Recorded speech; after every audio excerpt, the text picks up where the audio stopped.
este capotazo te lo ahorras, era una bendición, salía todo. Claro, eso aceleró mucho mi colocación y mi oficio.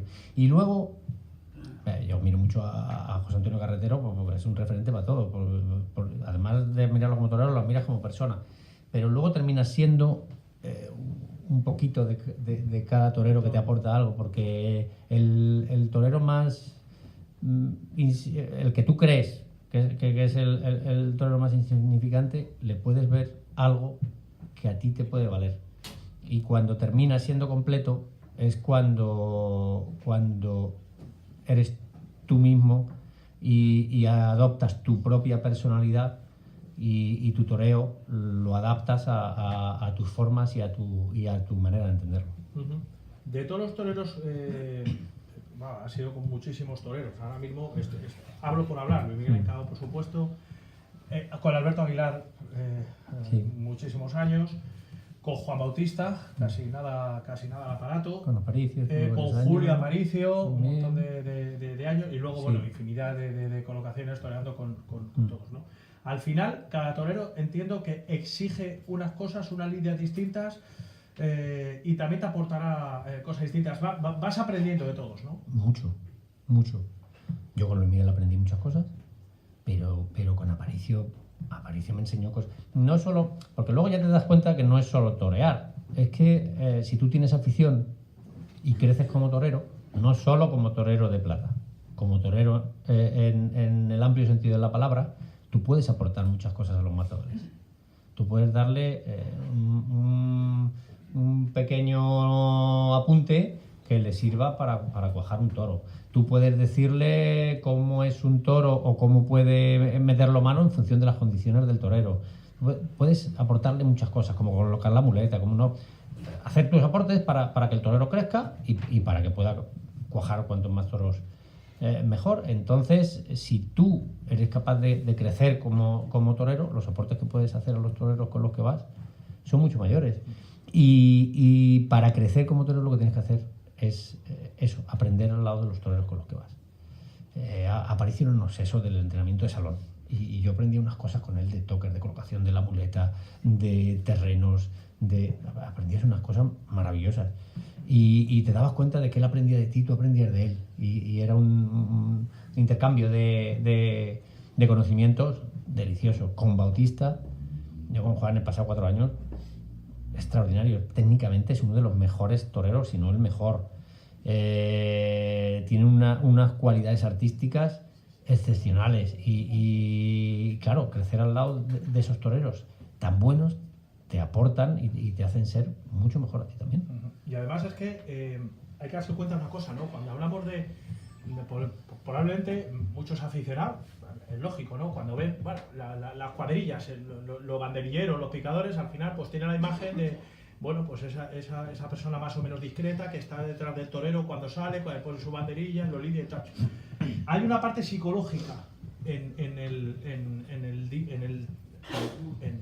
quehacer de los subalternos, prácticamente desde por la mañana, porque hay una parte, Rafa, que eso sí que me gustaría que explicaras, es viajar con el matador, la parte psicológica de tienes que conocer al matador con el que vas, no es lo mismo un torero que otro, tienen una personalidad distinta dentro y fuera de la plaza, son los encargados de por la mañana los sorteos, son ellos los que tienen que defender los intereses de su matador a la hora de sortear, y hay matadores que, bueno, pues que hay matadores que les gusta un determinado tipo de toro, hay otros matadores que les gusta otro determinado tipo de toro, y luego la parte fundamental en la plaza no solo son ellos los encargados de lidiar un toro, que ahora hablaremos de esas claves o de poner los palos de banderilla, sino en muchas ocasiones de hablarle al matador. O sea, de hablarle al matador, de dar ese consejo oportuno. Hay matadores que les gusta que les hablen más, hay otros matadores que les gusta que les hablen menos. Hay una parte psicológica, Rafa, que yo creo que también es fundamental y que yo sé que en ocasiones no os gusta hablar de esto, pero yo creo que es importante que la gente lo conozca, ¿no? Hay una parte psicológica, pero que no empieza solo el día que toreas. Nosotros hacemos la preparación del invierno con los matadores. Y eso es muy importante para el matador y para nosotros. Para conocer eso, para conocer cómo es, cuándo puede afligirse, cuándo puede venirse arriba, qué claves o qué resortes puedes tocar. Yo me acuerdo que con Aguilar, cuando veía que estaba dormido y que se estaba dejando ir un poquito, lo cabreaba. Directamente, le decía, me metía con él en algo que le molestara mucho, y me mandaba a la mierda, me insultaba, pero se ponía el tío y transformaba. Yo iba buscando eso, iba buscando que se cabreara. Con Aparicio me pasaba lo mismo muchas veces. Aparicio había veces que y lo cabreabas y tío estaba, cuando veías que el toro tenía posibilidades y que él a lo mejor no, lo cabreabas y aquello funcionaba, ¿no? Con Juan, por ejemplo, es todo lo contrario. A Juan hay que hablarle muy despacio, está continuamente hablándole porque él te lo demanda, y darle todas las claves que pueda. Luego él las utiliza o no, pero tú díselas porque le ayudan y él te lo pide, ¿no? Pero todo eso lo conoces durante el invierno. El invierno, en el campo, es cuando entrenando de salón, haciendo el físico y haciendo los tentaderos, es cuando tú vas descubriendo lo que te pide cada matador. Por eso hay que tener una afición desmedida para no dejar solamente la parte del toreo a lo que ocurre en la plaza, sino para estar involucrado realmente. Cuando te vas con un matador, no vas a torear simplemente, te involucras en un proyecto. Y el proyecto tiene que ser completo. Tienes que empezar a hacer aportes y ayudarle desde el invierno. Y ahí las cosas funcionan. Cuando se hace ese equipo y cuando eso se empasta, y en la plaza salen muchas cosas que de otra manera no saldrían. Y luego, Rafa, entiendo que un conocimiento del matador sí, y también del toro. Pues claro, en una temporada, por ejemplo, Rafa, un torero como tú, que estás en el top de los subalternos, puedes torear, oye, con 3, 4 matas de toros, cada uno de un palo distinto. Un torero que mata corridas de Domecq y de Núñez, otro que mata todas las corridas duras, habidas y por haber. El que se tiene que pegar él y tú. Ahí es más difícil, ¿no? Cuando vas con un torero solo, pues lo conoces, hay una complicidad y tal. Cuando te llaman toreros que no conoces, pues tienes que estar un poquito a la expectativa, conocer bien el toro para darle algún resorte si lo ves atascado, pero tampoco te puedes meter mucho porque no lo conoces realmente. Entonces el aporte ahí es evidentemente menor, ¿no? Pero la parte tuya, me refiero con el toro, ¿no? La parte tuya con el toro, en eso ya llega un punto en el que prácticamente no hay problema. Si el matador quiere algo, te lo pide, y si no te pide nada, tú debes saber la lidia que debes dar al toro. Porque entiendo que la lidia tiene que ser distinta. Entiendo que dependiendo ganaderías, dependiendo... Pero ya depende del toro. Ya depende del toro, ya te fijas en el toro y depende del toro. Que el matador que no conoces te dice, oye, quiero verle por el pitón izquierdo, pues se nos enseña por el pitón izquierdo y ya está. O como hacía Bautista, me ha hecho varias veces, dice, oye, por el derecho es muy bueno, ya lo he visto, torearlo solo por el izquierdo, que no pasa. Digo, y te pegabas una tarde pasando un rato, pero es así, ¿no? Para eso estás. Sí. ¿Qué es lo fundamental, Rafa, para ti en la plaza? ¿Qué es lo que el tiempo te está dando o te ha dado, que es lo fundamental en la lidia de un toro? Se habla mucho, por ejemplo, hay muchos tópicos, no sé si sean verdad o no, que entiendo que sí, que hay que darle pocos capotazos. Entiendo que eso es un tópico, ¿no? Porque depende. Mira, lo fundamental es la colocación, para mí, la colocación y el conocimiento del toro. Hay que saber valorar muy bien el toro que tienes delante para saber lo que tienes que hacerle. Y cuanto mejor colocado estés, menos capotazos malos le vas a dar. Luego ya hay que darle... Los que le des que sean buenos, si son muchos como si son pocos, pero que sean buenos, que no te enganche, que no te lo metas atrás cuando debes llevarlo en línea, que no lo eches hacia afuera cuando debes cuidarlo para que prolongue la embestida. Es que es todo tan milimetrado. Claro, se dice, hay que pegar pocos capotazos, pero igual hay toros que te exigen y el propio matador te exige que hay que pegarle mucho porque hay que atemperar a los toros. No, oye, bájale la mano y pégale 4 y dáselos. Y si le pegas 2, se van a decir, bueno. Sí. Claro. O cuando hay un toro durante la lidia, pero ya coge el matador la muleta y lo desarma en un momento determinado Y cuando tú vas a quitar el toro de la muleta para que el matador recupere la muleta, si tú le ves al tío sin aire, porque hay veces que es que los toros literalmente han dejado sin aire a ese hombre. Tú tienes que saber que tienes que pegarle 4 o 5 si puedes y bajarle la mano y de intentar doblegarlo para que cuando se vuelva a poner el torero lo vea un poquito más descargado, porque hay veces que se pasan muy malos ratos y tú estás para aliviarle ese mal rato al matador. Ahí es cuando más cuando más te valoran, Sí. ¿no? Cuando están pasando ese mal rato y ellos no ven por dónde y tú apareces y bueno, aquí no pasa nada, no te preocupes. Habla Rafa mucho, me ha llamado la atención una cosa que acaba de comentar. No porque no tenga razón, pero sí que me ha llamado la atención. Es el tema de la colocación, ¿no? En muchas ocasiones, incluso porque, oye, ahora la gran mayoría de los toreros de plata, los hombres de plata, físicamente sois toreros, oye, que tenéis una preparación fuerte, importante. Antiguamente con la colocación y con las muñecas se arreglaba todo, ¿no? Ahora, sin embargo, también al cambiar el toro, al cambiar la fiesta, también está cambiando un poco. Es que antes el toro venía, ahora hay que traerlo. Claro. Entonces cambia mucho. Cuando el toro viene, pues tú no tienes ni que correr para atrás ni para adelante, lo tocas, estás colocado, lo pasas. Y además, normalmente eran mansitos, se iban mucho, no te reponían. Ahora no. Ahora el toro va exactamente hasta donde tú lo llevas y ese queda. Y como lo lleves poco, pues se te queda corto. Y como lo escupas demasiado fuera, lo descarrilas. Y si tiene poca fuerza lo tiras, pero si no tiene fuerza te lo vas a encontrar viniéndote de frente y ya no es un capotazo, ya son 3 para quitártelo de encima. Y por eso la colocación es tan importante. Y luego te ahorra muchos capotazos innecesarios. A mí me dijo una cosa Corbelle que se me quedó grabada cuando empecé a ser banderillo. Dice, mira, tú has hecho una lidia muy buena en toro. Muy bien. Y ahora el matador te dice, ciérralo ahí. Tú fíjate qué hacen todos tus compañeros. Están el burladero donde cerrarlo está aquí y el torero está aquí, el toro está muy cerquita del burladero donde cerrarlo. Bueno, pues se lo llevan casi a la otra punta para soltarle una mano y llevárselo corriendo una mano al burladero que hay que cerrar.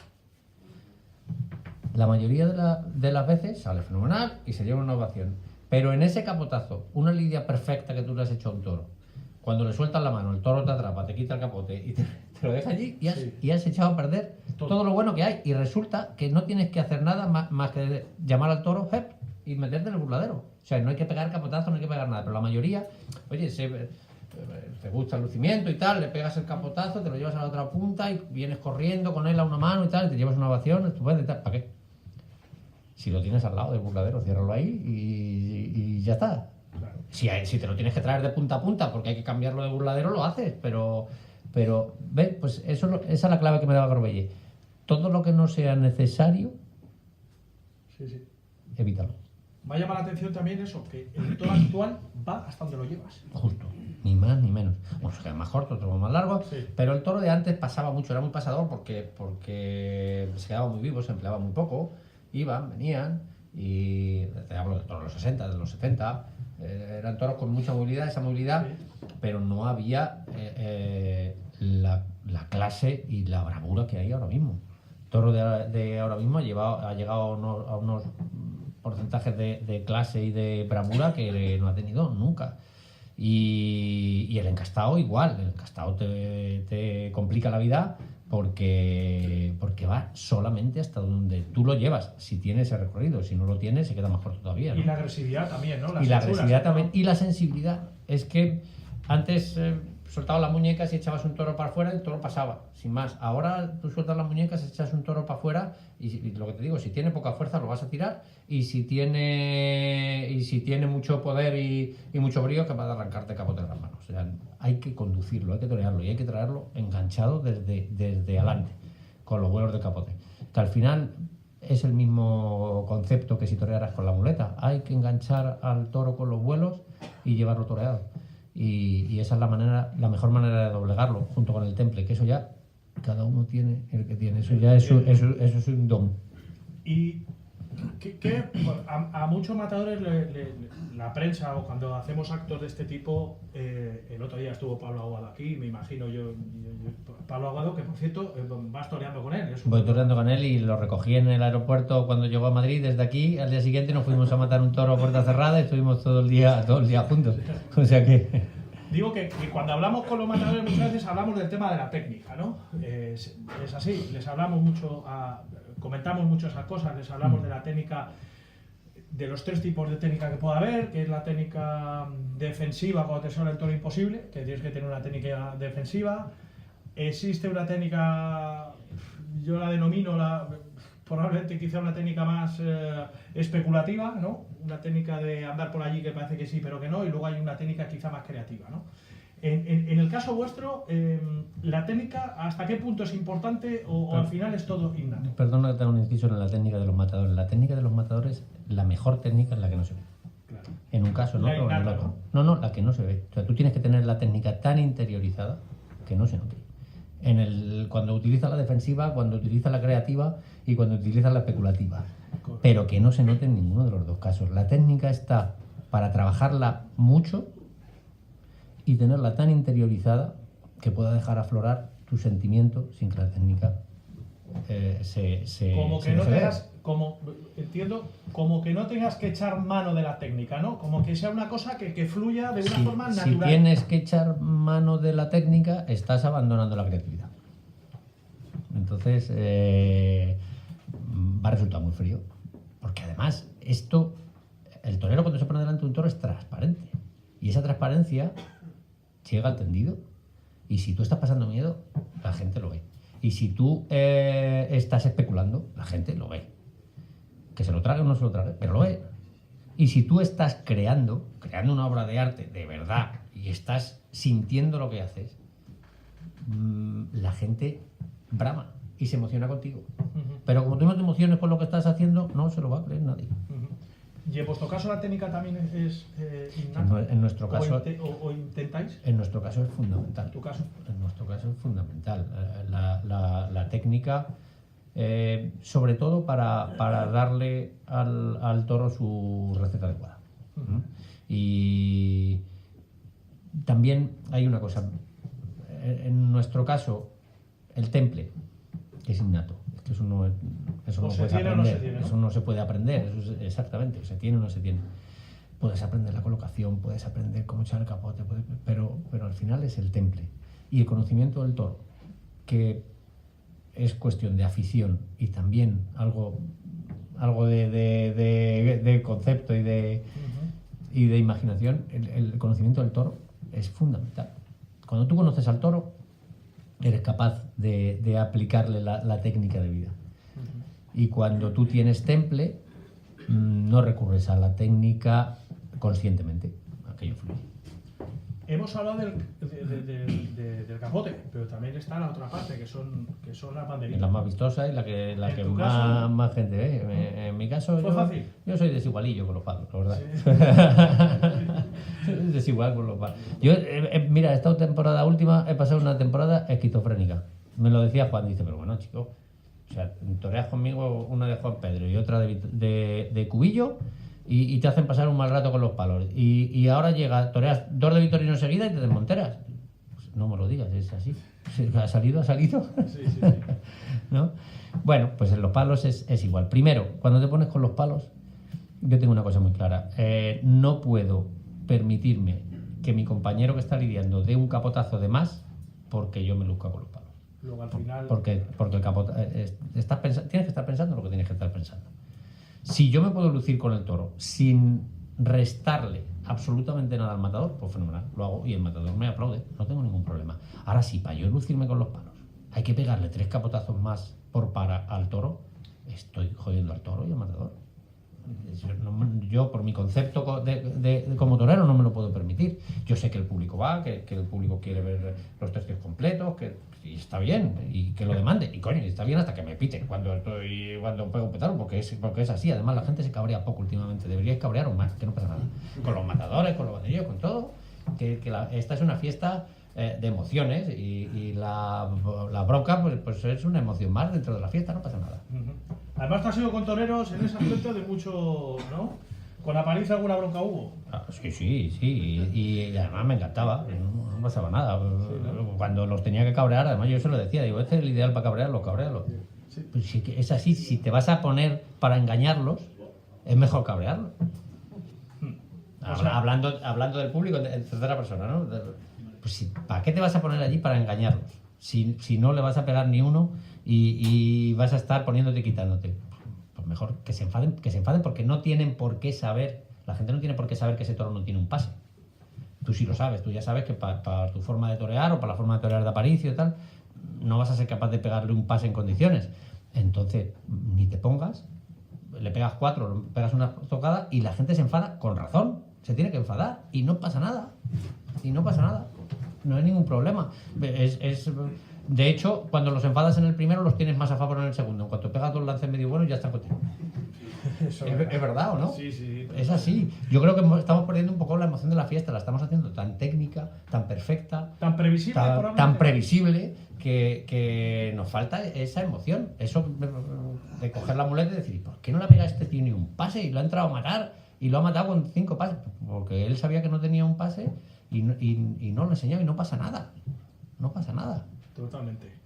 ¿Ha cambiado mucho la fiesta, Rafa? Desde que tú empezaste hasta ahora, la profesión, la fiesta de cara al exterior, la fiesta para él. Yo mira, hoy he parado cuando venía en un restaurante muy taurino, que es en La Varga, en Burgos, y su dueña, Encinas, es una gran aficionada.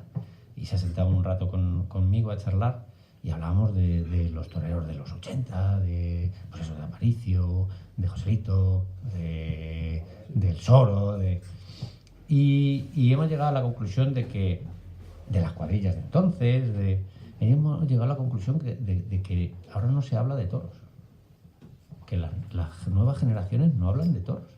Y yo me meto con toreros, con una cuadrilla que conozco menos, a mí me han llegado a decir, por ir hablando de toros en la furgoneta, joder, qué pesado, ¿no sabes hablar de otra cosa?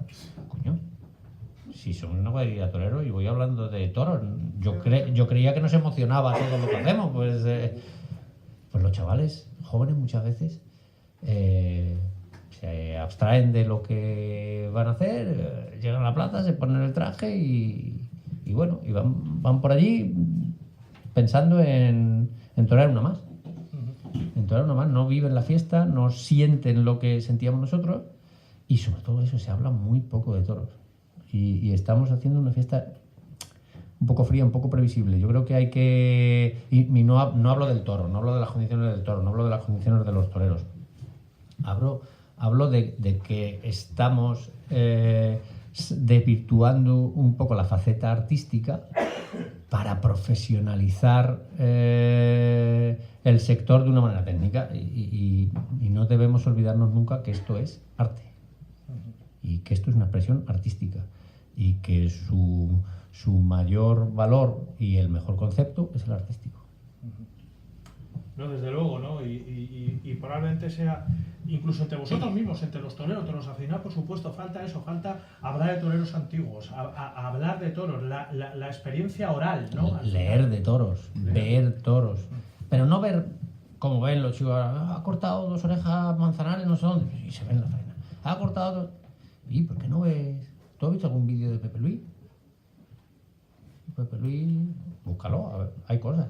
Mira Ordóñez, mira Camino, por ejemplo, mira Manolete, mira Joselito, que hay vídeos de me llama mucha todo. atención el caso ese tuyo, que decías, tuve de apoderado a Rafael Corbelle, que Rafael Corbelle, pues estamos hablando de un grande, de verdad, de los hombres de plata, ¿no? Las conversaciones, Rafa, que tendrías con ese hombre, ¿no? Yo me he ido hablando de toros. Tuvimos una tournée que era Pontevedra, Béziers, el puerto de Santa María y ya no recuerdo la otra. Pero bueno, Pontevedra, Béziers, el puerto. Pues yo viajaba con él en el coche, íbamos los 2 solos. Porque el matador no quería ir con él porque decía que era muy pesado, que hablaba mucho de todo. Y yo decía, pues vale, para mí. Sí. Y nos metimos en el coche. Pontevedra, Béziers. Hablando de toros, los 2, sin dormirnos, ni un minuto. Llegamos allí, hicimos el sorteo, echamos una cabezadita, a torear. Béziers, el puerto. igual. Llegamos a las 9 de la mañana y no paramos de hablar de todo en todo el camino. Ya nos repetíamos, claro, porque eran 12 horas. Pues te da igual, sin dormir. Y vengo a hablar de todo. Y además, cuando el copiloto pegaba una cabezadilla, el otro decía, oye, ¿te acuerdas de...? Adelante. ¿Te acuerdas del toro aquel, no? Y otra vez enganchado en la conversación. Yo lo recuerdo con un... Vamos, lo recuerdo. Eso así es mi vida. Eso falta y además entiendo... Conversaciones con José Luis Lozano, que te vas a la finca a tentar y empieza José Luis Lozano a hablar de toros y sales de allí a las 12 de la noche, a las 1 de la mañana hablando de toros. Eso son vivencias maravillosas.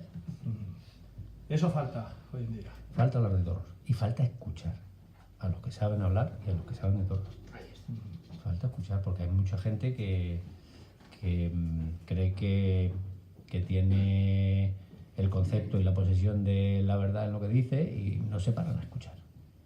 Y otros muchos que eso son los que más pena me dan, los que creen que los taurinos y los que estamos metidos en la fiesta, toreros, bandilleros, empresarios y tal, que somos delincuentes que les vamos a engañar. No, hombre, no seas tan preventivo.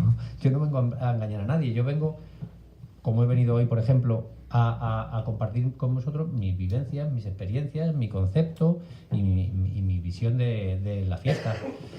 A alguno le podrá aportar algo, a otro le aportará un poco menos, pero siempre que estés dispuesto a escuchar, te podrás quedar con algo positivo. Rafa, el ser lo que eres, ¿en qué? El ser torero, ¿no? Porque al final pues estamos hablando de eso, el ser torero para tu día a día, para tu vida, para la educación de esas dos preciosidades que tienes, que son tus niñas, ¿qué te ha servido? Bueno, marca todo, absolutamente todo. La educación de mis hijas tendrán el valor que tienen los valores de la fiesta y los valores taurinos. Yo no les obligo a nada, no les llevo a nada, o sea, no soy pesado con el tema, simplemente se lo enseño y ellas van viniendo. Y aplico los valores de la fiesta a su educación y hasta ahora me va muy bien.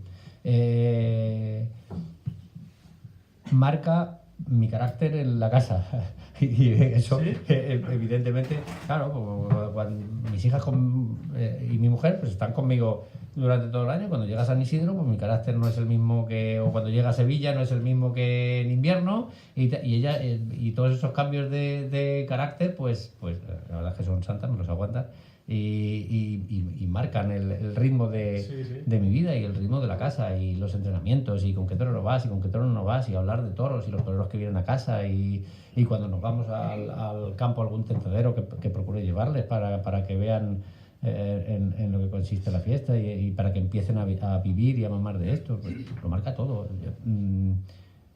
Mi vida personal es vida de torero. Es curioso que ha dicho marca mi carácter. Muchas veces en ocasiones volvemos a lo de antes, ¿no? Hablamos con los matadores de sensaciones. Rafa, tú sabes convivir con el miedo, sabes convivir con la responsabilidad, sabes convivir... Cuando hablas del carácter, al final estamos hablando de todo eso, ¿no? Tú tienes que convivir con todo ese... Lo estás diciendo perfecto. ¿No?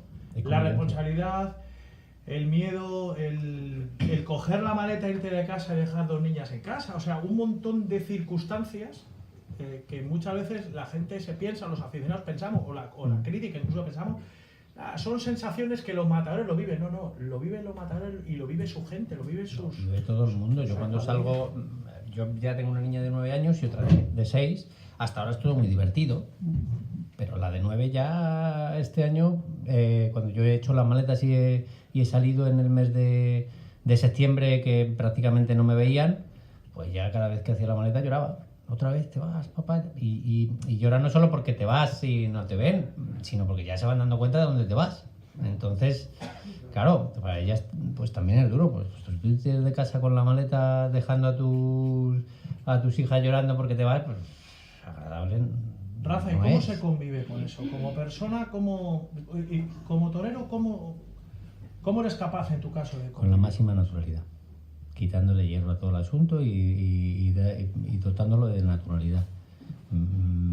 Hay que hacer las cosas porque hay que hacerlas, hay que enseñarles que es tu profesión, que es tu vida, que te vas muy contento a hacerlo, por duro que sea a veces, y que disfruta de ello y que es nuestro medio de vida y que tienen que amarlo porque es lo que su padre más adora y nuestro sustento. Así que ya está, con naturalidad. Y en la plaza, ya con ellos es evidente, pero luego en la plaza, Rafa, ¿cómo sois capaces de superar eso? Porque entiendo que igual que un matador tenéis que superar el miedo, la responsabilidad. En vuestro caso también, ¿no? Las tales importantes que sabéis que el matador se juega mucho, vosotros también os la jugáis. ¿Cómo se convive con todo eso? ¿Cómo... Pues con el paso de los años dice, bueno, pues aprenderás a convivir con él. ¿Qué va? No. Eso, la responsabilidad es la misma año tras año. Cada año es volver a empezar. Y vuelves a empezar de cero. De cero, con la responsabilidad, con los compromisos importantes, con los aportes que tú puedas darle. Es que es muy diferente cuando tú vas con un torero ya, como Juan Bautista, como Aparicio, son toreros consagrados, son toreros que llevan mucho tiempo en esto y no hace falta decirles lo importante que es o ayudarles en esas citas tan importantes porque ellos ya están mentalizados. Entonces ellos hacen su parte y tú haces la tuya y está todo bastante claro. Pero cuando tú vas con un muchacho como Pablo Aguado, que estuvo aquí el otro día, que lleva 4 o 5 corridas de toros, que tú sabes que se apoya en ti mucho porque lo necesita y tú eres su apoyo dentro y fuera de la plaza, pues la responsabilidad es el doble. La responsabilidad es el doble porque sabes que tienes que ayudarle a conseguir su sueño y que no depende de ti, pero que sí se apoya en ti para hacerlo y tienes que estar cuando tienes que estar. Entonces llevas esa responsabilidad añadido. Mira, este año nos pasó una cosa, Pablo, en Bayona, toreaba una corrida de 6 matadores y el primer matador, un francés, Thomas Joubert, le pegó una cornada. Un cornalón, un toro impresionante, le partió la femoral, sangraba muchísimo, tenía un boquete. Pablo lo vio, de hecho la cornada fue tan grave que la corrida se paró media hora, hasta que le estabilizaron y pudieron llevárselo, ¿no? Pues tú ves la cara no de Pablo, de todos los chavales que toreaban. En mi caso era Pablo, porque era el que yo... Pues yo tuve que coger a Pablo, llevármelo a un rincón, hablarle, quitarle hierro, apartar a la gente que lo estaba recordando, hablando o no hablando de lo que no tenían que hablar, aislarlo un poco y meterle en una burbuja hasta que llegó su toro.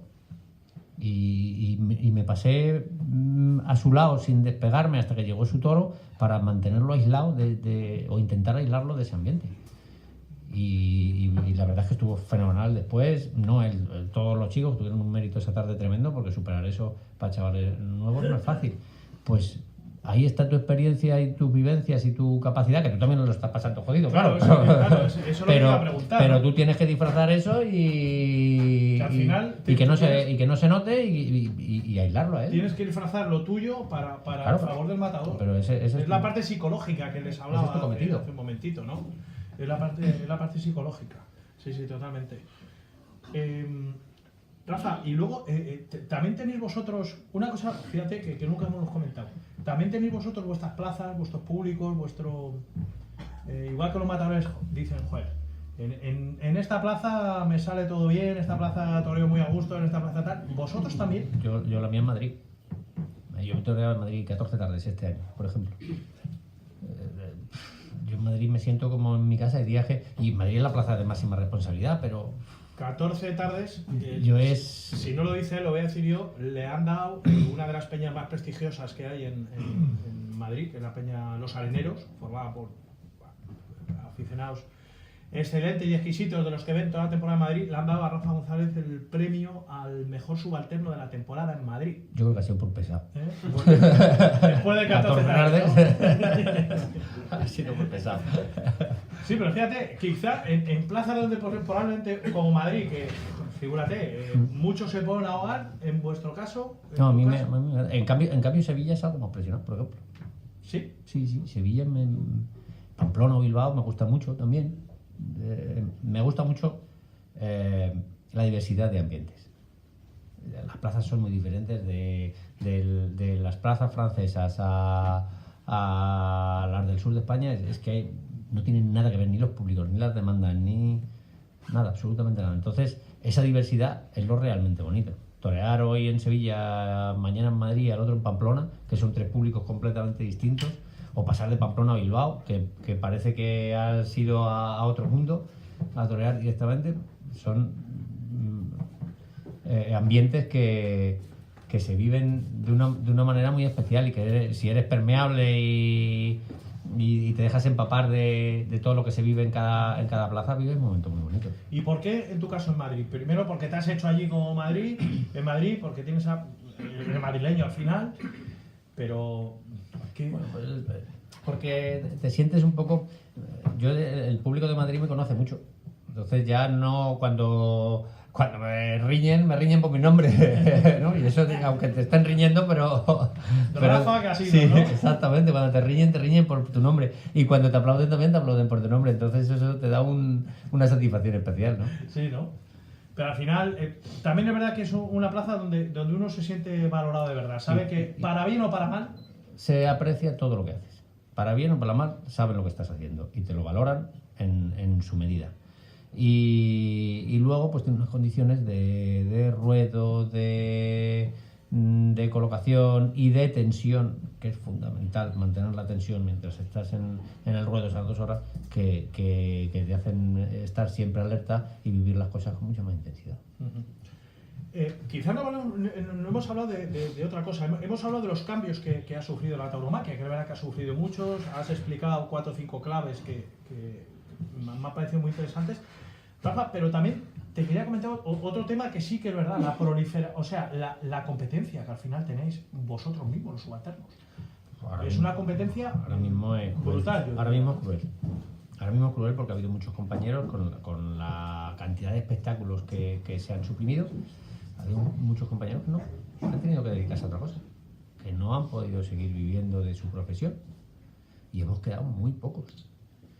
Y encima, claro, de los pocos que hemos quedado, como también los matadores son menos y no hay lo que había antes. Antes había 20 toreros en el grupo especial. Las cuadrillas del grupo especial no podían torear nada más que con sus matadores. Ahora hay 5 en el grupo especial. El resto de los toreros estamos sueltos.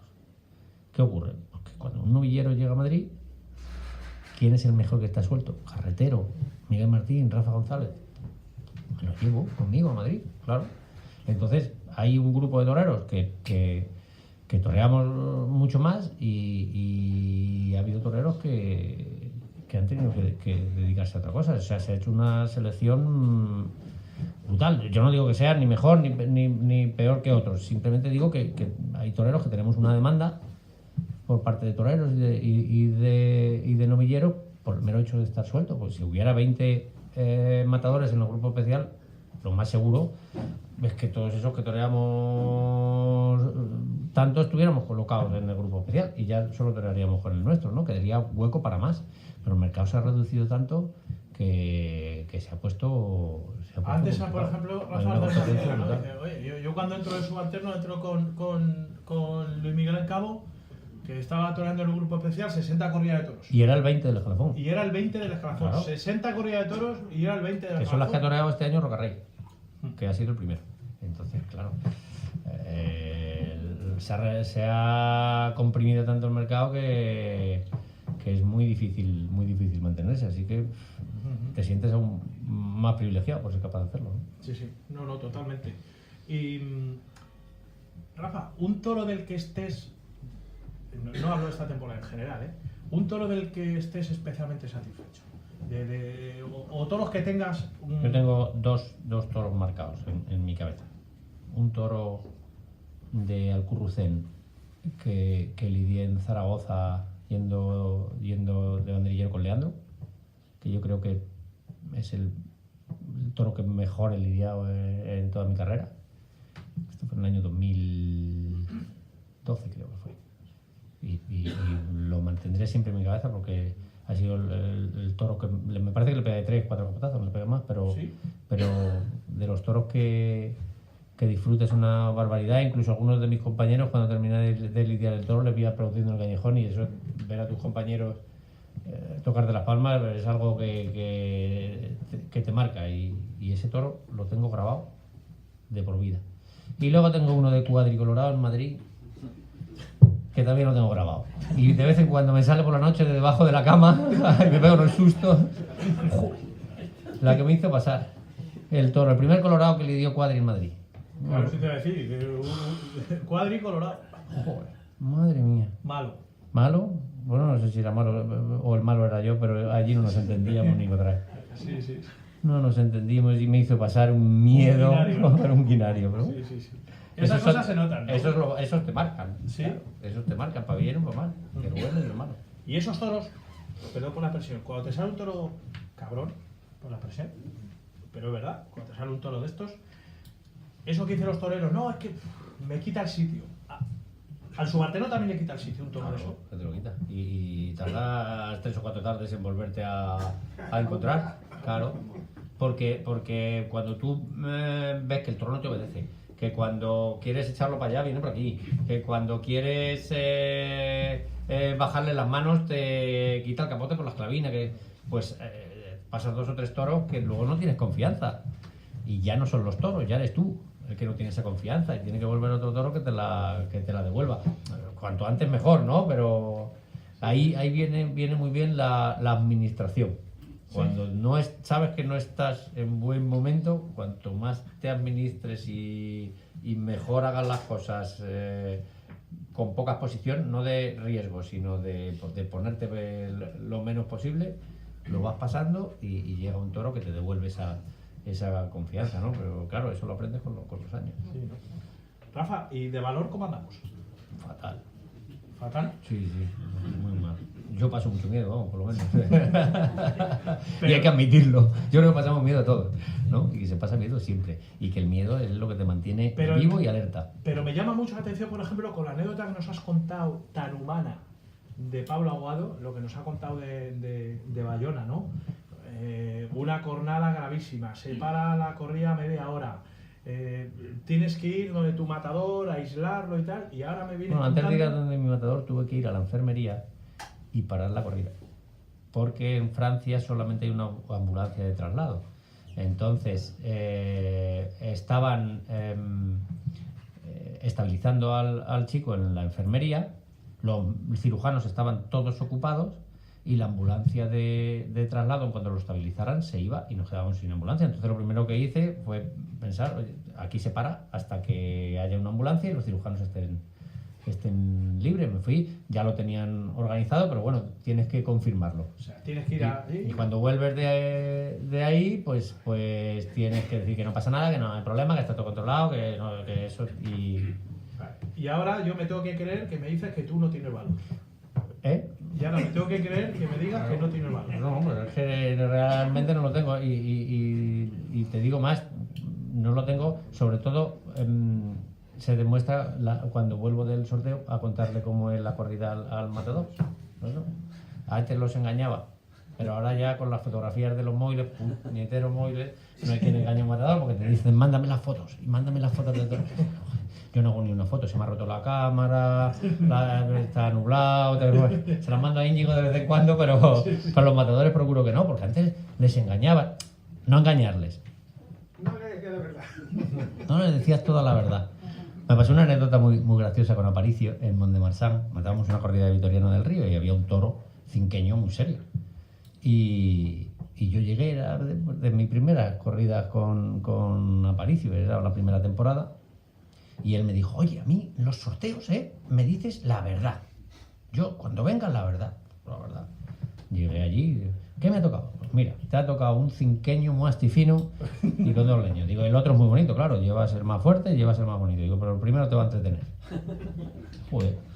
Y me fui, me eché la siesta, me dormí. Cuando me despierto para vestirme de torero, subo la persiana del hotel y veo en el mes de julio 40 grados en Mont-de-Marsan con una humedad que te mueres. Un tío con una sudadera, el gorro de la sudadera por encima y corriendo a las 4 de la tarde. Y cuando se quita el gorro, era Aparicio. Digo, madre mía, el petardo va a ser muy monumental. Ya verás la que vamos a pasar esta tarde. Este tío corriendo a las 4 de la tarde, esos que no está. Bueno, pues tiramos para la plaza. Estuvo muy bien con ese toro. Le cortó una oreja a ese y pinchó al otro, si no lo hubiera cortado otra. Estuvo muy bien. Y cuando estamos cenando por la noche me dice, oye Rafa, lo de que me digas la verdad está bien. Pero joder, no me la digas tan cruda. Porque es que pasa una tarde, digo, ya, te he visto venir corriendo con la sudadera. Dice, me quería morir. Yo pensando en el toro astifino, serio, cinqueño. Disfrázamelo un poquito. Digo, bueno, pues eso es lo que haré a partir de ahora. Es eso. Es decirle que el toro grande, pequeño y tal, pero hay que buscarle el lado positivo. Y bueno, pues el toro es grande, pero tiene muy buena expresión. O tiene mucha cara, pero es muy bajo. O sea, hay que buscarle el lado positivo. Algún lado positivo tiene. O sea, seguro que le tienes que ver algo positivo. Pues eso es lo que hay que marcarle. Pero claro, si le enseñas la foto, pues ya estás jodido. Hay una anécdota además que yo tengo con Juan, con Juan y con Rafa, ¿no? En la Plaza de Toros de Pamplona. Aquello lo viví en primera persona y muchas veces lo recordamos Rafa y yo y nos reímos, ¿no?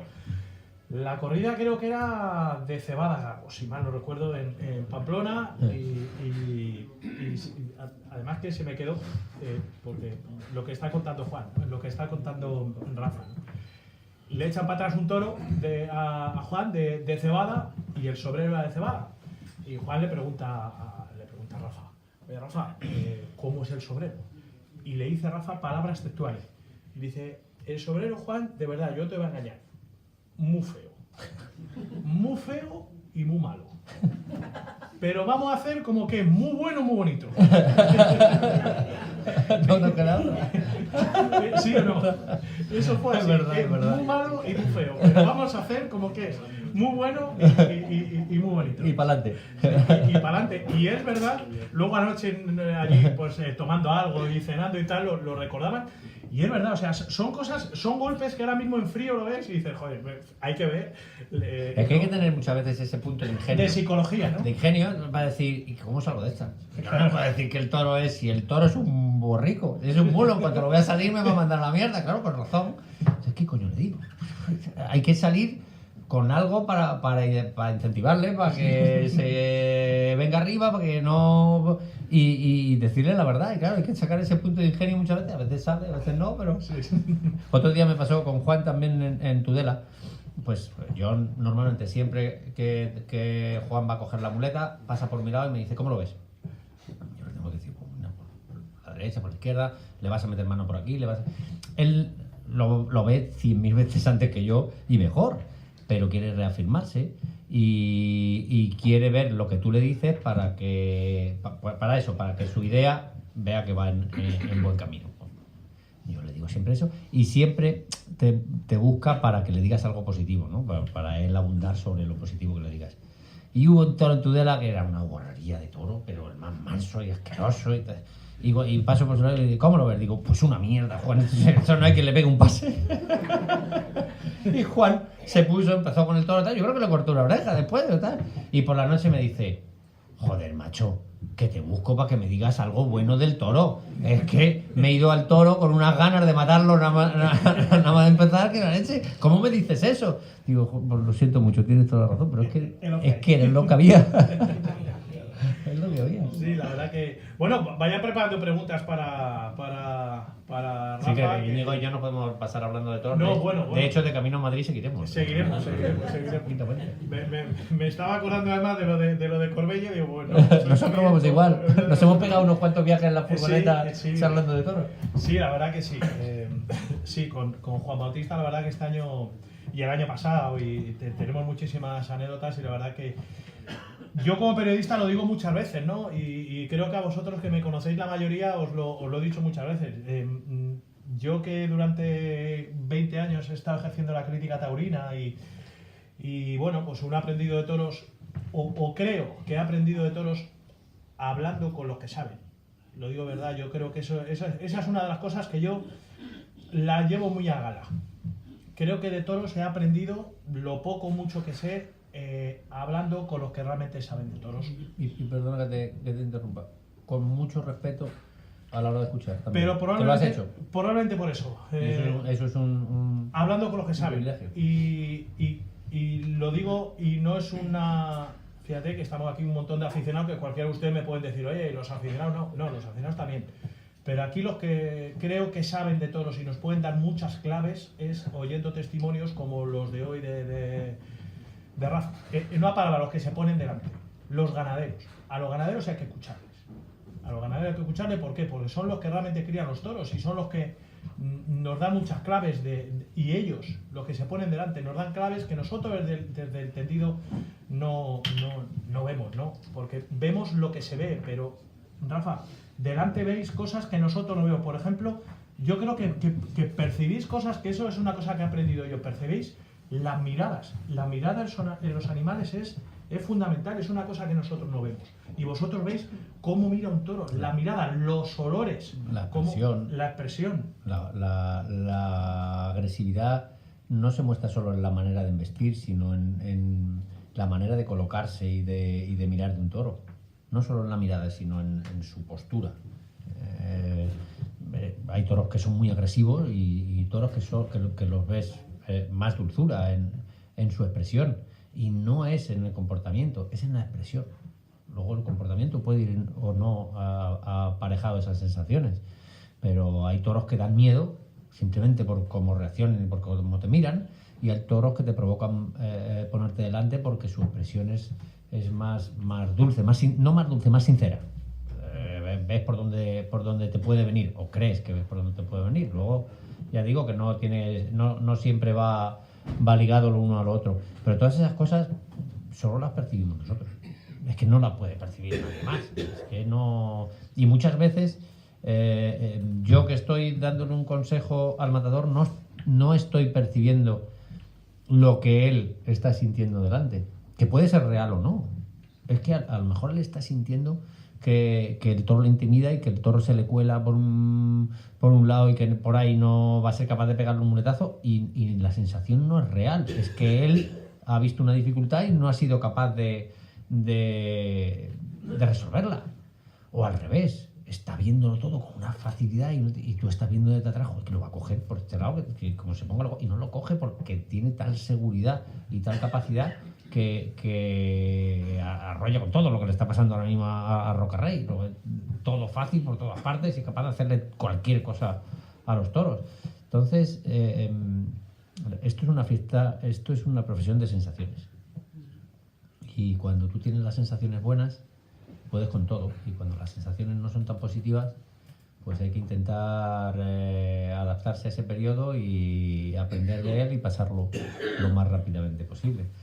Teniendo en cuenta que todas esas sensaciones que tú tienes las estás transmitiendo al público. El público no sabe lo que tú estás viendo, no siente lo que tú estás sintiendo, no percibe lo que tú estás percibiendo, pero se da cuenta de lo que tú estás pasando. Si es para bueno o es para malo. Las sensaciones se transmiten. Entonces hay que tener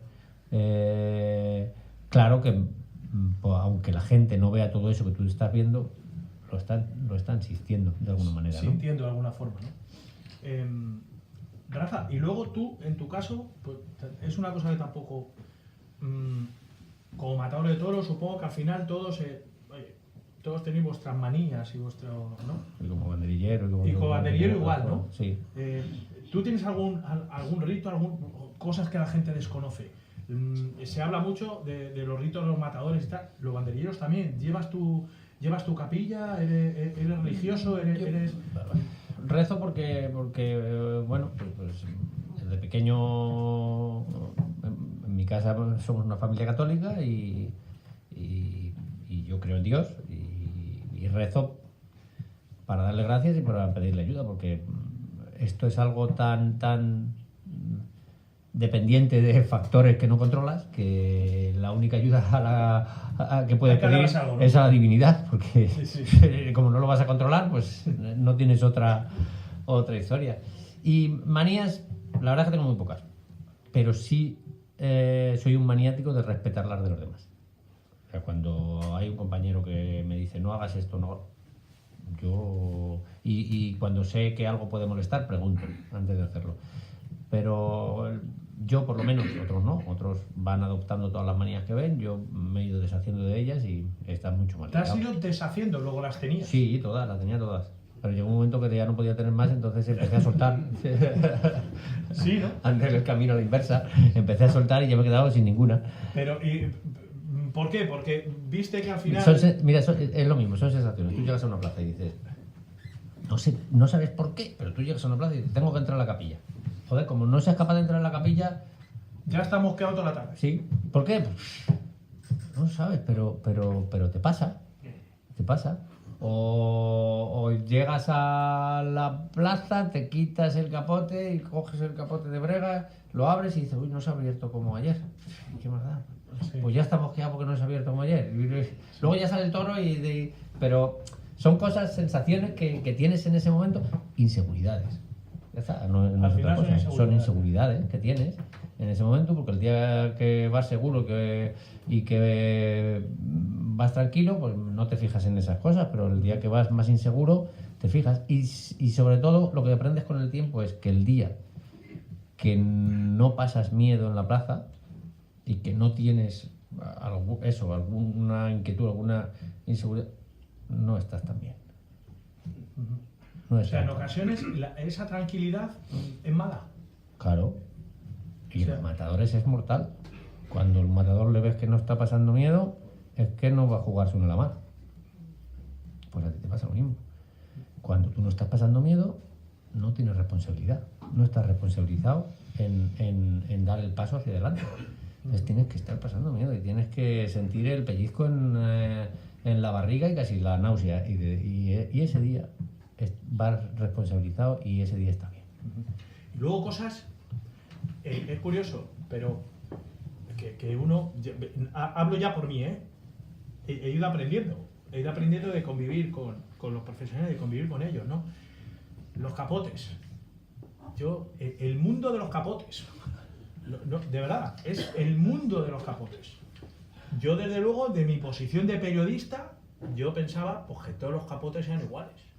Sí, os lo digo de corazón, yo pensaba que todos los capotes eran iguales, pensaba que todos los estaquilladores eran iguales, o sea, yo tenía esa idea y lo digo de verdad, y durante mucho tiempo lo he pensado, hasta que empiezas a convivir con los profesionales y te das cuenta que el mundo de los capotes es un mundo impresionante.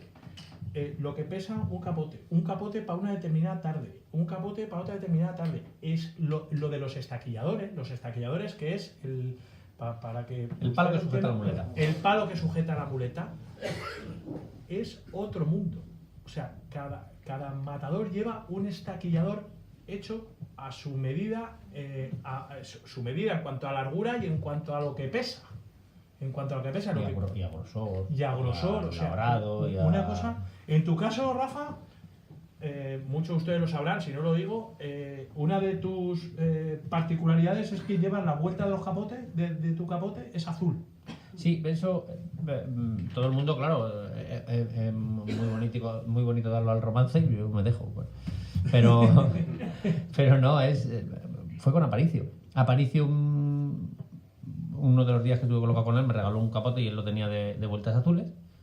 Y cuando yo me di cuenta, nosotros utilizamos un capote para la lidia y otro para cuando el toro ya le mete en la espada, pues un capote de sangre para el mundo de los vuelta, un capote para la lidia y otro para la sangre. Claro, pues los más nuevos para la lidia y los que están más usados para la sangre porque se manchan mucho y luego hay que limpiarlo y se deja estar más. Entonces yo cuando vi que el azul, cuando le caía la sangre por detrás, no se veía nunca, digo, esto no era el doble, esto es fenomenal. No, y aparte de eso, es que hubo una época en la que se hacían muy pocos capotes azules, entonces la tela azul de detrás era diferente a la amarilla. La de amarilla era más dura y la azul era muy suave. Y como a mí siempre me han costado los capotes muy lacios, para poder manejar las muñecas, pues encontré en la tela azul esa suavidad que no encontraba en la otra. Pues yo estrenaba un capote y me tiraba entrenando con él. Bueno, no entrenaba, la verdad, me peleaba con él. Me peleaba con el capote 15 o 20 días en el campo, le pegaba contra las paredes, le pisaba, le doblaba, a ver si se ablandaba y no se ablandaban. Y con esa tela azul ya lo encontré y ya empecé a hacerme los azules y no he dejado de hacérmelos, pero no es nada romántico, la verdad. Lo que pasa es que te dicen, no, es azul porque no, es que tiene el arte muy interiorizado y tú te dejas, ¿no? Pues claro, fenomenal. Rafa, ¿por qué te gustan los capotes lacios? Porque al final notamos un poquito de broma, pero entiendo que eso tiene mucho que ver con la sensibilidad también y con las muñecas y con, ¿no? Y con tiene todo. Mira, los 4 que tú has nombrado, Carretero, los 2 que vengo a sustituir, Miguel y Sergio, y yo utilizamos todos los capotes muy lacios. Porque toreas con las muñecas. Cuando tú quieres torear un toro con un capote duro y con los brazos, el recorrido que le das al capote es muy corto. Es la longitud de tu brazo. Ese es el recorrido del lance, no hay más. Porque si el capote es duro y tu brazo llega hasta ahí, el capote llega hasta ahí. No va a volar. Ya no va a volar más. En cambio, con un capote lacio y un pequeño toque de muñecas, tú puedes desplazar un toro hacia allá, hacia atrás. Engancharlo 2 metros antes o 1,5 metros antes de que llegue a tu jurisdicción. Y al final, con un pequeño toque, soltarlo 0,5 metro más allá. Entonces, las muñecas, esa sensibilidad en las muñecas es mucho más importante que la longitud que le puedas dar solamente con el brazo. Claro, manejar esos toques es complicado. Lo otro se hace sobre las piernas. Entonces, cuando no tienes flexibilidad en las muñecas, pues tienes piernas. Los chavales jóvenes, no digo todos, pero muchos chavales jóvenes que tienen ese concepto, pues se ponen un capote duro, corren mucho para atrás, pegan ese capotazo y el toro por inercia se desplaza, pero se desplazan por inercia. Otra cosa es engancharle la embestida, traerlo toreado y soltarlo. Esa tú lo quieres soltar. Esa es otra cosa, Rafa, que te iba a preguntar, lo del correr para atrás. Ese es otro tópico que a mí personalmente, y también lo comentaron en una ocasión contigo en este caso, yo no termino de verlo. Entiendo que habrá teorías. Hay que correr un toro para atrás cuando lo tienes colocado en un tercio indebido y te lo tienes que llevar a otro. Correcto. Lo corres para atrás. Pero si tú tienes el toro en el tercio y le vas a pegar un capotazo para colocárselo a tu compañero para que banderille, ¿para qué te vas a ir 20 metros corriendo para atrás? Sí, a salvo que el toro sea muy flojito a lo mejor y le tengas que dar ese galope para ayudarlo, o no, le pegas 3 pasos para atrás, enganchas la embestida, la sometes y la llevas. O sea, al final es, lo llevas toreado, ya hay que llevarlo toreado. ¿no? Claro. Es cuestión de muñecas y de temple. Y de torear. Eso es torear, enganchar las embestidas y llevarlas sometidas por donde tú quieres que vaya.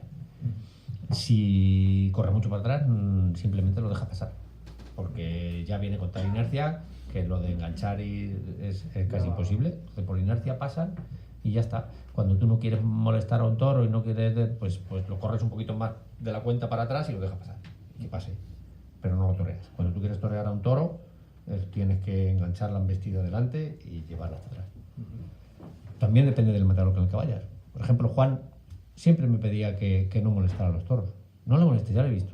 Yo le decía, Juan, que este tiene motor, que hay que bajarle los humos. Al final entró en mi redil en muchas tardes, ¿no? Porque no quería que molestara a ninguno. Y había algunos que le decía, a este le voy a molestar. Y ya ha terminado, después de la 4ª temporada con él, pidiéndome que hay que molestar un poco. No que lo molestara, que los toreara. Este torealo, este no lo pase encima, este torealo. Y Aparicio al revés. Por muy poca fuerza que tuviera un toro, por ejemplo, había que torear. Y Aguilar igual. Aguilar me pedía que los toreara todos. En el caso de Alberto, todos, por ejemplo. que los toreara todos, y enganchado, y llevado, y sometido, que él lo viera. Que cuando el toro iba sometido por abajo, ver su reacción. No, que es otro. Como pueden ver, hay muchísimos matices que el público desde arriba no podemos o no apreciamos, ¿no? De la labor de los hombres de plata. Preguntas, todas las que ustedes quieran, adelante, porque es el día y además es el momento, ¿no? ¿Estabas con Aparicio el día de la cornada de la boca? ¿Cómo lo viviste, si es que estabas? Pues estaba con él. Fue un momento dramático. No nos dimos cuenta en la plaza, ¿eh? Lo que pasa es que cuando yo llevé a Julio a la enfermería, vi que llevaba la boca destrozada, no podía hablar. Sí, ya vi que era de bastante gravedad la cornada, porque lo llevé yo a la enfermería.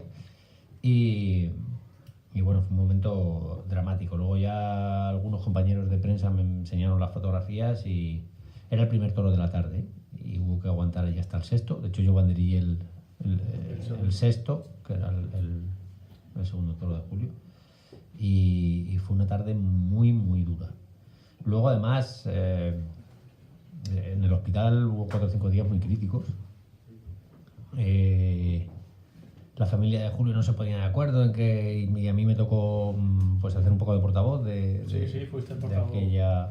de aquella tragedia, y yo empezaba a atender medios a las 6 de la mañana, alemanes, chinos, ingleses, norteamericanos, y había tarde, porque yo ese año toré otras 4 o 5 tardes más en San Isidro, entonces había días que me iba al hospital a las 6 de la mañana, atendía los medios, me iba al sorteo, volvía al hospital, no me daba tiempo a comer, toreaba la corrida y volvía por la noche a ver cómo estaba Julio otra vez, y así me pasé. Y Julio pasó unos días muy dramáticos, la verdad, muy dramáticos, y cuando vio las imágenes pues hubo que hacer un trabajo con él de psicología bastante importante. Es curioso porque la gente sí que se quedó de... Yo creo que Aparicio, quizá, bueno, en otro momento, otro año quizá se puede analizar lo de Aparicio, ¿no? Pero esa jornada, que hay mucha gente que la recuerda mucho y tal, yo siempre lo recuerdo como, joder, qué mala suerte con lo bien que estaba Julio Aparicio, cómo llegó Julio Aparicio a Madrid. El día anterior había cuajado probablemente uno de los toros de su vida en Nimes. El Nimes era un toro de cubillo excepcional. Y ese lo estaba empezando a meter en la canasta, ese toro. Sí. Sí, fue un accidente. Fue un accidente. El toro le desestabilizó con las patas, lo tiró al suelo, y él, al intentar levantarse, colocó la muleta por delante de él, y el toro, buscando la muleta, se encontró con... O sea, fue un accidente. Y además un accidente milagrosamente... que podía haber sido bastante peor. Tiene que dar gracias a Dios, porque no pasó nada. Más que lo que pasó hoy. Nada dentro del dramatismo de las imágenes. Bueno, pues le partió el paladar, tuvo una herida aquí importante en el cuello, pero no le tocó nada de orden vital. Y fue un milagro, ¿no? Pero un milagro auténtico por donde pasó el pitón. Oye, Rafa, ¿y en tu caso? ¿Te han respetado los toros? Bueno, tengo 4 jornadas. No es mucha cosa, ¿no? 4 jornadas, no. ¿Todas de subalterno? De subalterno no me ha tocado un toro todavía. O sea, las 4 eran de subalterno, gracias a Dios, llevo 14 años y no me ha tocado un toro. No solo no me han tocado, sino que no me han cogido. He tenido mala suerte 2 o 3 veces que un día pisé una banderilla, otro día un hoyo, y me he caído 2 o 3 veces delante de la cara, pero he tenido la suerte de que el toro no ha hecho por mí, pero no me ha cogido. O sea, no me las 4 fueron anteriores a... Sí, fueron 2 de matador de toros y 2 de novillero. Vamos a ver, el toro este que llamáis, y derrota en el burladero con fuerza, ese toro que dice, y está ahí el toro y no se va, y yo a otro lado, lo llamas y vuelve a derrotar con fuerza, ese toro no dices que es bueno. Yo, para mí entendido, nos gusta eso. Lo primero que queremos... Nos gusta mucho eso, que derrote el toro en el burladero. Sí, pero lo primero que queremos nosotros es que nos derrote. No, pero, lo intentamos por todos los medios. Bueno, lo que pasa es que, claro, hay muchas veces que el matador te dice, cierra el toro en el burladero hasta que yo coja la muleta. Y él, tranquilamente, coge la muleta, va a brindar, se pega su paseo, vuelve y se pone delante.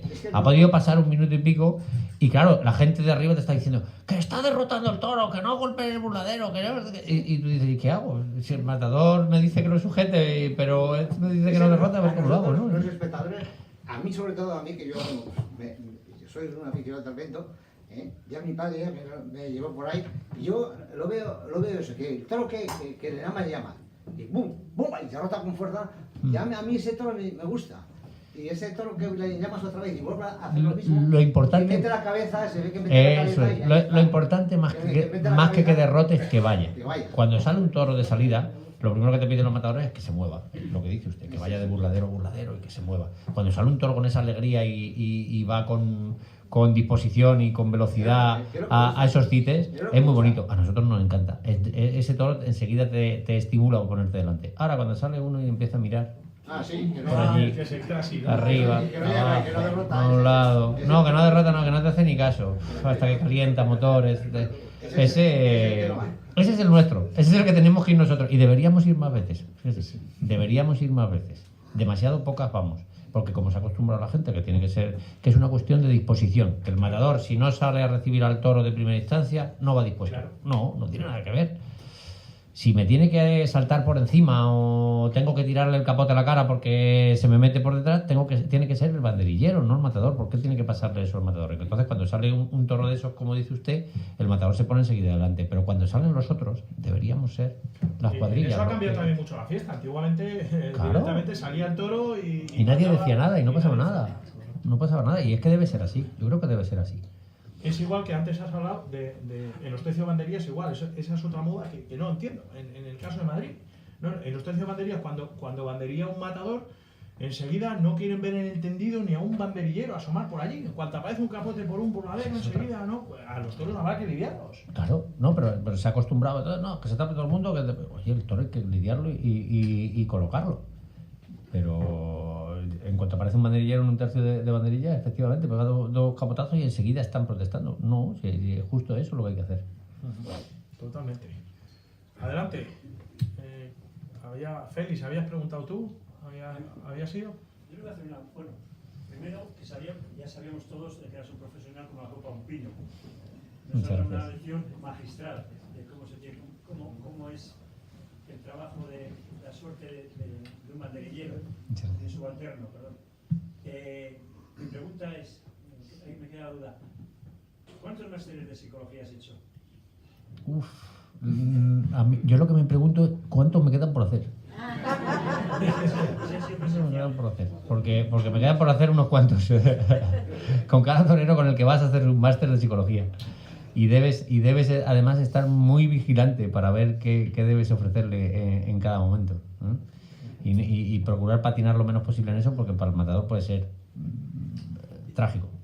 Entonces hay que por lo menos tener la intención de ofrecérselo al torero y de hablarle oportunamente y de hablarle de toros correctamente y de hacer ese aporte preciso en el momento idóneo y de saber, mirándole a la cara, cómo está y para qué está y qué necesita. Eso es labor nuestra. O sea, nosotros no tenemos que esperar en casa que nos llamen para torear, hacer la maleta, ir, torear nuestro toro y volvernos. Porque cuando haces eso, no eres torero. Cuando haces eso, no eres torero.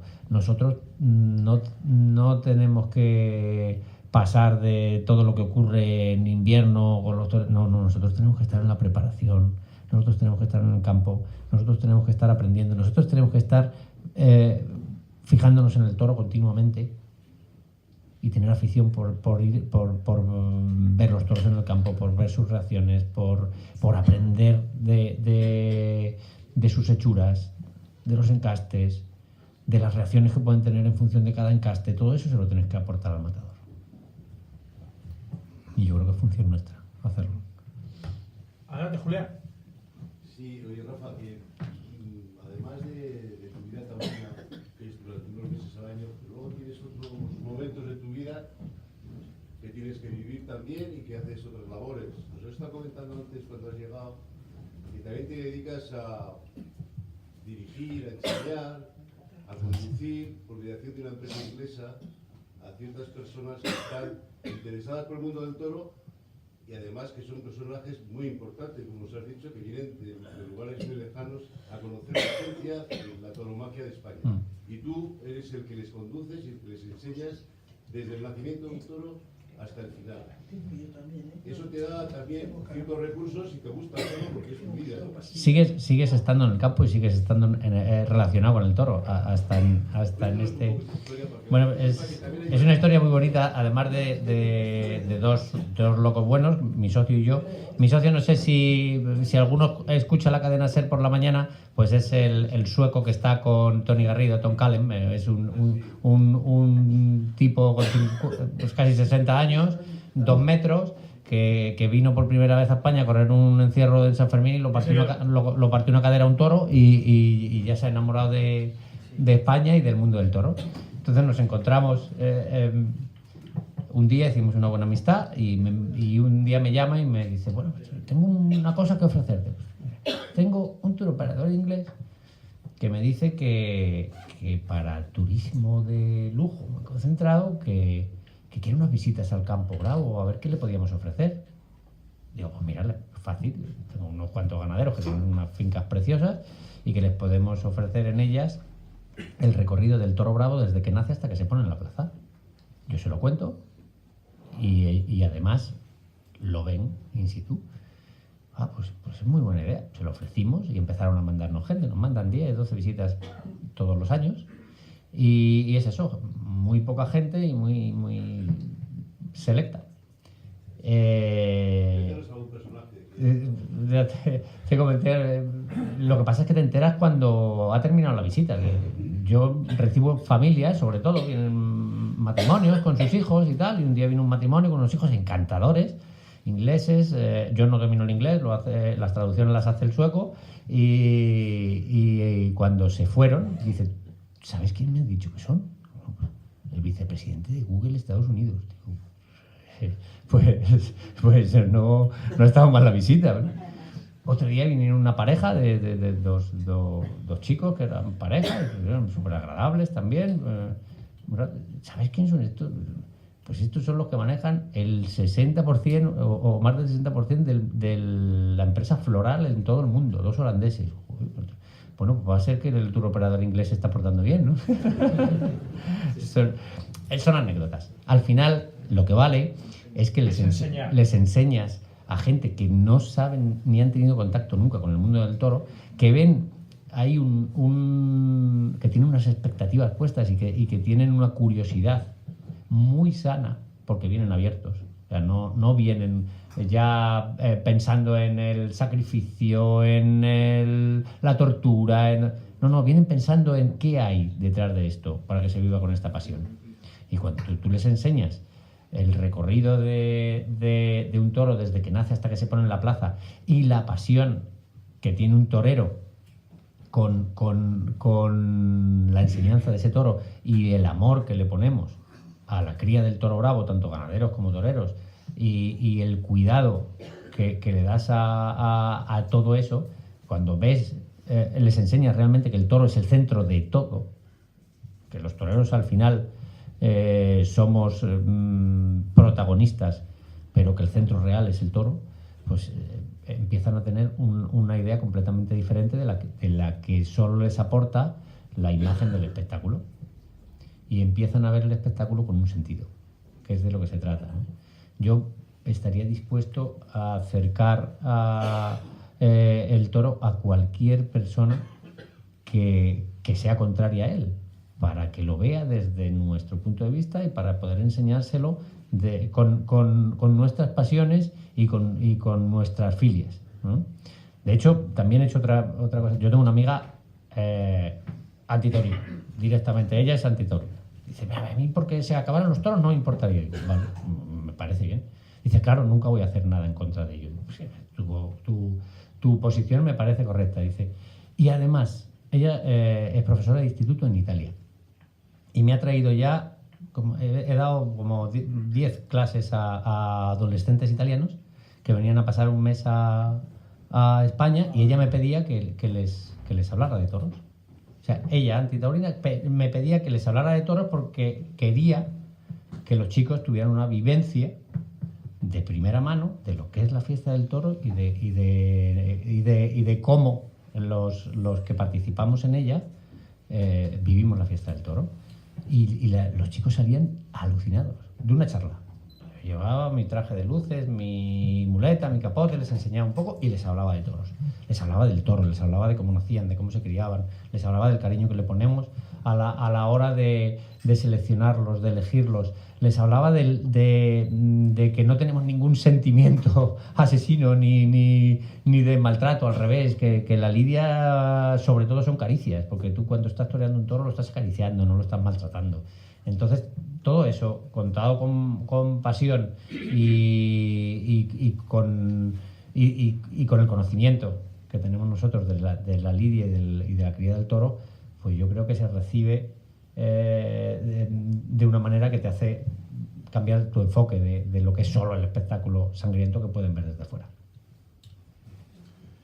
Yo creo que lo ha dejado perfecto, ¿no? Y estos son los mensajes que yo creo que merecen mucho la pena, ¿no? O sea, un profesional... Yo me quedo además con una cosa que he dicho ahora al principio, ¿no? el cariño, el amor que sienten los profesionales por el toro bravo. Claro, O sea, es así. Es así. Yo creo que ese mensaje de vida. Entiendo por tus palabras, además, Rafa, que sientes una militancia al final, ¿no? La militancia no solo oye, has dejado clarísimo tu profesionalidad, los muchísimos conocimientos como torero, como aficionado, como tu afición. Pero yo creo, por esta última respuesta sobre todo, que has demostrado eso, ¿no? Tu militancia de exponer a quien no lo conoce, enseñar cuál es tu profesión, ¿no? Que al final es una responsabilidad que también tenemos los que formamos parte de Sí, y la responsabilidad de los que nos dirigen o nos van a dirigir es acercarse a conocerla. Porque todo el mundo la gente que gobierna nos gobierna a todos. Entonces necesitan conocernos a todos. Y yo creo que se deben acercar a todos los ámbitos. Y cuando es un ámbito controvertido como este, controvertido ahora, no lo ha sido, pero ahora es controvertido, vamos a asumirlo, pues la gente que gobierna y que va a legislar debe acercarse a conocer. Y si lo haces desde el desconocimiento, muy, muy malo gobernante van a ser. ¿Te preocupa la politización de la fiesta, Rafa? Muchísimo, muchísimo, porque la fiesta no es... Primero, la fiesta como cultura que es y como tradición que es, debería estar fuera de toda duda el preservarla. Es una fiesta única, forma parte de nuestra cultura y forma parte de nuestra historia y deberíamos preservarla como tal. Claro que sí. Claro que sí. Eso debería ser incuestionable. ¿Y por qué se tiene que prohibir? Debería ser incuestionable. ¿Por qué se pone en cuestión? Pues porque no se está mirando por cuidar esa cultura, sino porque me puede dar un voto más allá o un voto más acá. No se mira por qué puedo yo sacar preservando esto para el pueblo. No, se mira qué puedo yo sacar yo cargándome esto para mi posición política y para mi voto y para mis intereses. Entonces, no en nuestro ámbito, en todos los ámbitos la política se ha convertido en eso. ¿Qué está ocurriendo? Pues que es muy difícil que las cosas se hagan bien y que nosotros recibamos de la gente que gobierna, no nosotros como taurinos, sino nosotros como ciudadanos, lo que realmente nos interesa. Nosotros no somos una fiesta política, somos una fiesta y siempre lo hemos sido del pueblo, de la gente, de la gente de los pueblos, de la gente del campo, de la gente de la ciudad con su feria, pero sobre todo eso, del pueblo, del toro en la calle, del contacto físico con el toro, las fiestas de los toros en la calle, de los toros enmolados, de todo eso forma parte del pueblo. Ayer hablábamos, por ejemplo, con Alberto García, estuvo aquí el empresario de Alberto García de Toromoción, y salió el tema de Francia, ¿no?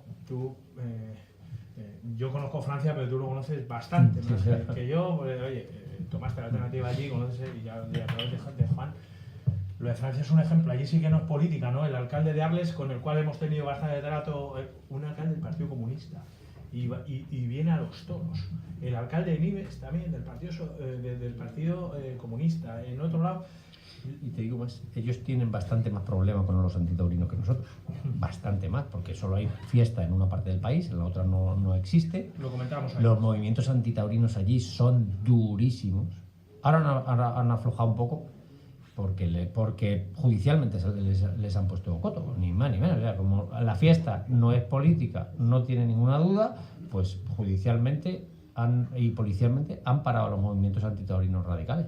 Pero allí había movimientos muy fuertes, ¿eh? Allí a mí dos veces al entrar a una plaza de toros nos han rociado con gas pimienta y nos han dejado caos a todos los toreros. O nos han tirado tinta encima de los trajes, o nos han suspendido una corrida porque pusieron una bomba, que al final era casera. Este año pasado, en Ares, pusieron una bomba en los chiqueros. ¿Y eso no tiene castigo, eso? Sí, claro que tiene castigo. Y unas multas fuertes y hasta... Y los de la bomba los cogieron y tendrán su cárcel, evidentemente. Sí, claro que tiene castigo. En Francia no se andan con chiquitas en ese tema. Aquí sí. En Francia Aquí Peter Hansen, se han tirado un montón de veces y la gente se va a mirar. Sí, no pasa nada. Y cuídate mucho de tocarle un pelo, claro. En Francia lo que han hecho ha sido legislar. Yo en mi casa peleo por mis hijos, que son antitaurinos, pero yo peleo con ellos. En tu casa te han salido tus hijos antitaurinos. Encima mi hijo es de Portugalete, pues es antitaurino y yo peleo con él. ¿Por qué se tiene que prohibir? Le digo yo. Claro. En Sí, fin, con que nos respeten nos vale. No necesitamos más. les he dicho cuando ha empezado la charla, les he dicho que hoy nos iba a visitar un torero que era élite de los subalternos. Yo creo que no. Yo creo que nos ha demostrado esta tarde Rafa González que es élite entre los toreros, con todo lo que ello implica. Rafa, que ha sido un verdadero placer. Esta es tu casa y este es tu pueblo. Muchas gracias.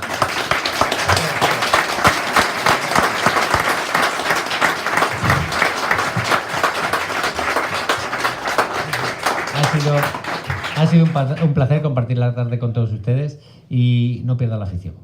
Tiene que volver a ver toros aquí y en muchos pueblos de alrededor. No perdáis la afición. Siga peleando con sus hijos. Muchísimas gracias.